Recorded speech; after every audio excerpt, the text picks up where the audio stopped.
setiap orang itu 2 jenis watak dasar, ya, 2 watak pembelajaran, ya. Tapi kita fokus pada watak dasar agar paham bagaimana cara untuk berkomunikasi berdasarkan watak ini. Karena inilah salah satu dari, ya, teknik law of connection. Ya. Beberapa ahli dulu menolak bahwa watak ini sangat mendasar atau sangat, tapi lama-kelamaan mereka juga, ya, seperti Richard Bandler itu yang penemunya NLP, dulu dia, ya, menolak bahwa watak ini itu nggak pengaruh, tapi terakhir dia tobat gitu, dia oke, watak ini sangat berpengaruh, dan betul-betul watak inilah yang nanti, ya, memberikan satu fenomena law of connection, ya. Oke, teman-teman, kita ulang sedikit, ya, watak. Jadi ada watak plekmatis, plekma berasal dari kata lendir, tapi sebetulnya bukan lendir, ya. Ini hasratnya memang damai. Ya, ada yang begini, penonton. Nah, ya, waktu itu kalau kuis cepat pilihnya penonton, ya. Nah, orang yang wataknya damai ini di otaknya itu selalu bertanya bagaimana caranya, bagaimana untuk dapatkan itu, bagaimana untuk bisa seperti ini, bagaimana untuk saya bisa paham, itu dia selalu bagaimana. Ya, itu cara pola dia berpikir, ya. Nah, kemudian kalau teman-teman ada yang wataknya melankolis, kalau pilihannya itu penulis skenario yang hasratnya mau sempurna, kalau waktu setiap seminar watak pasti contohnya pencet odol dari bawah, ya. Nah, ini otaknya itu selalu memulai berpikir itu dengan mengapa dan kenapa.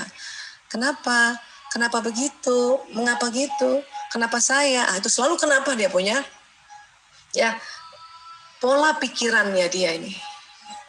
Kemudian kalau koleris yang hasrat mengatur, yang kalau pilih sutradara, ini di otaknya ini pola berpikirnya itu, bertanyanya itu apa tujuannya, apa maksudnya, apa maunya ini, ya, apa keuntungannya, selalu itu apa orang koleris ini. Ya, dan yang pilih artis orang sanguinis itu artinya dia selalu bertanya siapa ya, siapa dia, ya, siapa yang ngajarin, ya, siapa yang bawain tausiah ini, siapa yang kasih seminar, ya, siapa yang datang nanti. Kalau anak-anak yang sanguinis kalau kita ajak, ayo kita ke rumah pamanmu ya, dia nanyanya siapa yang datang, Bu, siapa aja yang datang. Nanti kalau anak koleris, untuk apa datang ke sana, ya. Terus kata anak melankolis, ya, kenapa harus datang ke sana, gitu. Terus kalau anak plekmatis, bagaimana datang ke sana? Nah, gitu. Jadi penggunaannya begitu. Dan tadi, ya, selama ini kita juga sudah belajar bahwa setiap orang kan wataknya tadi 2 jenis. Jadi kalau misalnya tadi ada teman-teman yang wataknya yang damai dan gembira atau plekmatis sanguinis, itu berarti pola di kepalanya, ya, itu selalu bertanya bagaimana dan siapa. Ya. Atau yang sanguinis plekmatis, siapa dan bagaimana itu. Ya, kalau misalnya melankolis koleris, mengapa dan apa? Atau koleris melankolis, apa dan mengapa? Ya. Ya. Kalau koleris sanguinis, apa dan siapa? Sanguinis koleris, siapa dan apa? Ini Mbak Laura nih, ya, Mbak. Siapa dan apa, gitu, ya. Jadi kalau ketemu Mbak Laura, itu siap-siap akan ditanya apa tujuannya. Dan siapa Mbak? Nanti gitu dia nanyanya. Kayak mau ngelamar kerjaan, ditanya-tanya. Ya, tapi itu pola di Mbak Laura tuh apa dan siapa, ya. Dan mungkin ada lagi teman-teman, sahabat-sahabat, ya, Mbak Ida benar nggak nih? Ya, selalu nanya kenapa, mengapa, gitu, ya. Ya, tinggal perpaduannya apa. Kalau Mbak Ida melankolis plekmatis, makanya mengapa dan bagaimana. Tapi kalau melankolis kolerisnya mengapa dan apa, gitu. Nah, ini yang harus mulai kita adaptasikan, gitu. 10 menit pertama. Saya misalnya suami saya kan Mas Pri itu koleris sanguinis, ya. Apa dan siapa. Ya, itu untuk bisa klop dengan dia punya, ya, pikiran, maka kita siap-siap aja kalau dia tanya apa dan siapa. Sementara Bu Isa ini, aku ini wataknya kan damai nih. Selalu bagaimana. Ya, nanti kalau suami tanya tentang apa, kalau nggak terbiasa menjawab apa, maka, ya, suami merasa aduh nggak cocok nih lawan ngomongnya, gitu. Kebalikannya kalau saya tanya kadang-kadang bagaimana, dijawabnya apa sama dijawabnya tentang tujuan, itu juga nggak asik gitu. Makanya sekarang gimana caranya? Siapa yang mulai bicara duluan? Kalau yang mulai bicara duluan, mulailah 10 menit pertama beradaptasi dengan lawan bicara. Dia wataknya yang mana nih? Oh, dia koleris melankolis, siap-siap dia nanya apa dan kenapa gitu. Ya. Atau kebalikannya kita yang tanya sama dia, nih apa tujuannya dan kenapa begitu. Dia senang itu. Misalnya anaknya Bu Isa nih yang Mas Priyo gitu kan. Ya, dia senang kalau ditanya ini apa tujuannya nih nak film ini nih, apa bagusnya film ini. Dan kenapa dia begini nih nak, itu senang banget dia senang jawab pertanyaan yang itu, ya. Tapi kalau saya tanya, misalnya saya tanyanya yang kebalikannya, ya siapa aja di film ini nak, gimana ceritanya, apa dia bilang, ibu nonton aja deh, gak usah nanya. Karena dia orang koleris melankolis gitu. Kalau saya tanya sama Jaler, karena Jaler dia siapa dan bagaimana atau bagaimana dengan siapa, kalau dia nonton film duluan saya akan tanya tuh. Ya, siapa yang mainin nak? Oh, dia dengan senang jawab. Bagaimana ceritanya nih? Ada senang tuh ceritain itu. Kenapa? Karena dia memang wataknya yang pola di otaknya itu tentang bagaimana dan siapa. Nah, ini yang kita harus pahami 10 menit pertama pada setiap kita beradaptasi pada orang yang di depan kita. Kalau kita duluan nanya ya. Ya, itu namanya law of connection.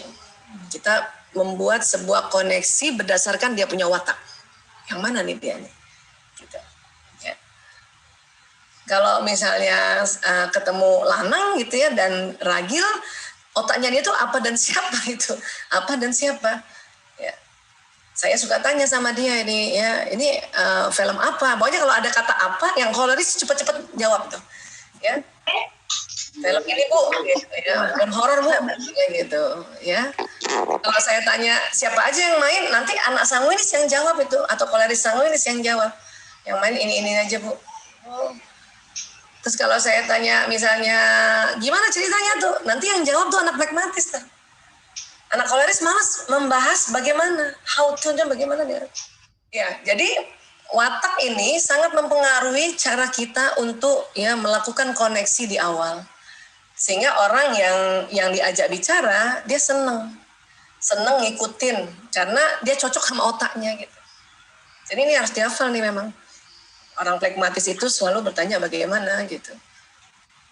Dulu kalau Mas Pri ya suamiku tanya, itu apa tujuannya tuh kamu bikin kelas MBS? Saya malas tuh jawabnya apa tujuannya gitu. Dia butuh tujuan apa tujuannya? Tapi coba tanya sama saya, bagaimana caranya Bu Isa kamu kasih arahan sama teman-teman MBS? Wah, tuh dengan senang sekali saya jawab. Kenapa? Karena dia memulainya tanya bagaimana gitu. Oh, itu bisa cinta banget sama suaminya tuh. Dia nanyanya persis seperti apa yang di otak saya kan gitu. Ya. Tapi pada saat ini sebelum banyak belajar ya, dia tanya apa tujuannya tuh? Apa tujuannya kamu masukin anak-anak ke tugasku? Itu langsung dongkol loh. Kok apa tujuannya sih? Udah tahu sekolah Islam gitu perasaan kita kan. Cuman tetap nggak berani aja kita ngomong kayak gitu, tambah kualat. Iya. Tapi itu setelah saya paham bahwa oh ternyata memang orang koleris selalu tanya apa. Karena kita udah belajar duluan ya sudah jawab aja apa. Ya, bukan bagaimana ya. Jawab aja apa tujuannya ya supaya mereka sekolah Islam ya. Dia nggak butuh bagaimana caranya. Kalau bagaimana kan kita datang ke sana, daftar ya di sana, terus kita bayar pendaftaran. Nah itu namanya bagaimana kan? Ya. Tapi apa tujuannya sekolah di situ? Itu yang diminta oleh orang koleris. Maka teman-teman yang punya pasangan hidup koleris itu siap-siap untuk menjawab apa? Ya, sudah jawab aja, cek. Karena kalau dia tanya apa tujuannya kita jawab bagaimana, nggak ketemu lagi nanti. Dianggaplah komunikasi itu membosankan, ya. Begitu juga sama anak-anak. Ya, ketemu Mas Kakung yang tanyanya kenapa, mengapa. Nah, ini kalau kita nggak punya watak melankolis, kita wataknya ada di sini atau ada di atas, itu agak-agak terperangah gitu. Kenapa ya? Ya, kenapa ya? Ya. Karena dia akan tanya selalu mengapa, kenapa. Karena dia cocok sekali dengan otaknya ini. Ya. Jadi ini juga adalah kita pahami bahwa ini teknik untuk selain sudah tahu tentang jenis hasratnya watak itu, apa yang ada di otaknya itu. Begitu juga kalau jadi guru. Jadi guru nih, kalau ada anak murid, kita udah lihat mukanya aja ya koleris, dia nanyanya apa, jawab aja tujuannya apa gitu. Nggak usah bertele-tele, dan pasti dia, anak murid itu akan sayang sama gurunya. Kenapa? Karena sesuai dengan otaknya itu apa. Datang murid sebelah sini, ya tanyanya siapa, ya Bu Guru, siapa penemu, kan gitu ya, tanyanya siapa penemu, suka siapa, ya jawab aja siapa namanya, sebut namanya gitu. Ya, datang anak di tengah-tengah, Bu Guru, kenapa ditemukan alat itu, misalnya lampu ya, James Watt dan lampu, kenapa harus ditemukan? Ya jawab kenapanya, ya. Jawab kan kenapa, bisanya diawali karena atau supaya ya.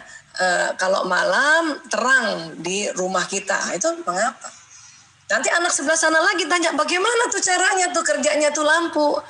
Nah, jelasin bagaimana caranya. Ya. Nah ini yang harusnya kalau kita mulai pelan-pelan paham tentang isi otaknya dari watak ini memudahkan untuk beradaptasi. Berapa menit? 10 menit pertama. Terhadap siapa? Terhadap dari yang kita ngomong, terhadap orang yang di depan. Saya orang plekmatis, saya ngomong sama suami saya yang koleris, 10 menit pertama itu sudah siap-siap untuk menjawab dia, pertanyaan dia yang bentuknya apa. Atau kita yang tanya, ya apa pada dia. Apa itu Mas? Misalnya gitu. Apa, pokoknya depannya aja tulis, yang diingat ini apa. Ya. Suami datang udah 10 menit, terus tanya, apa itu Mas? Misalnya dia bawa sesuatu ya, apa itu Mas?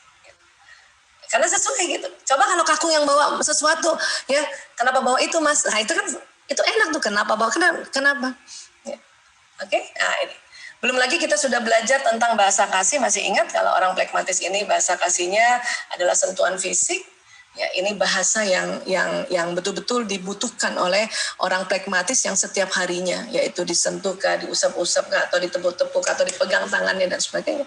Ya, kalau orang melankolis itu bahasa kasihnya waktu berkualitas bersama. Cocok kan ya? Kalau kita dampingin orang melankolis, ini harus butuh waktu yang berkualitas bersama. Kenapa? Karena pertanyaan dia banyak kan kenapa, mengapa, ini kan butuh waktu untuk jawab. Ya kan, nggak boleh sambil lalu. Dan orang koleris apa bahasa kasihnya? Pelayanan. Ya. Suami kalau udah datang yang koleris ya, tanyanya apa, habis itu langsung siapin minuman atau siapin apa yang dia mau kan gitu. Apa yang dia mau. Nah, ini pelayanan. Kalau sanguinis ya, ini apa? Ya, kata-kata pendukung. Dia punya bahasa kasih. Kalau punya pasangan hidup sanguinis, ya dia senang dipuji-pujilah dulu. Senang disupport, senang support. Atau senang berpihak pada dia. Wah, mantap tuh Mas, setuju banget. Ya. Minggu lalu suami saya cerita tentang bagaimana dia membantu rumah sakit adiknya di Cilengsi. Saya harus langsung bilang, sip, setuju tuh ya. Gitu. Terus tanyanya sama tuh, kalau nggak apa siapa yang kamu utus untuk bantu lagi di sana, tim ayah yang diutus siapa? Itu dia akan dengan senang jawab ini ya, apa aja yang dibikin ya, dia jawab ini gitu. Dan nggak usah tanya kenapa dibantu, nggak bisa tanya itu. Dan bagaimana cara ngebantunya, nggak usah tanya itu. Pokoknya tanya apa dan siapa. Ya, setelah itu dia udah cerita, kita masuk itu kata-kata mendukung sebagai charger baterai kasihnya. Wah, keren banget tuh. Wah, bagus banget tuh. Kita berpihak ya. Bagus banget itu keputusan Mas Soto ke sana tuh, suruh si ini ke sana. Itu alhamdulillah. Dan siang itu saya dibeliin bubur kacang hijau karena dia bahagia. Ya inilah ini yang kita mau perkuat lagi. Kita buka dia diskusi ya sama Mbak Lora ya. Nah, nanti next bulan depan kita belajar yang tentang ini nih. Karakter ya Mbak Isa ya? Ini kan ini watak kan, itu watak kan ini tentang apa yang di otaknya, terus tentang bahasa kasih. Nah ada satu lagi hadiah ini bisa di watak mana saja, tapi paling sering itu yang di melankolis ya. Bulan depan saya mau cerita tentang cara otak menangkap sesuatu supaya memberikan informasi pada otak gitu ya. Jadi kita tahu sistem saraf kayak kabel listrik gitu ya, kolbu kan ini udah sering banget ya saya ceritain. Tapi bicara sama orang yang visual dengan orang yang auditori, kinestetik, dan satu lagi digital ya. Jadi ada 4, kalau dalam NLP ada 5, ini kita pakai punya Michael J. Lusher, dia ada 4, visual, auditori, kinestetik, dan digital. Kalau kita nih punya punya anak yang auditori, yang dia belajar senang pakai musik, kemudian orang tuanya visual, itu pasti ngasih arahannya beda tuh. Kamu ngapain sih belajarnya pakai musik? Ya, itu nggak efektif kata orang tua yang visual. Padahal anaknya auditori kan gitu. Ya, Jadi menurut anak, enggak kok aku masuk kok. Terus kata ibunya karena belum belajar yang lebih detail soal ini ya, kata ibunya apa? Nggak mungkin masuk, Mas. Atau nggak mungkin masuk.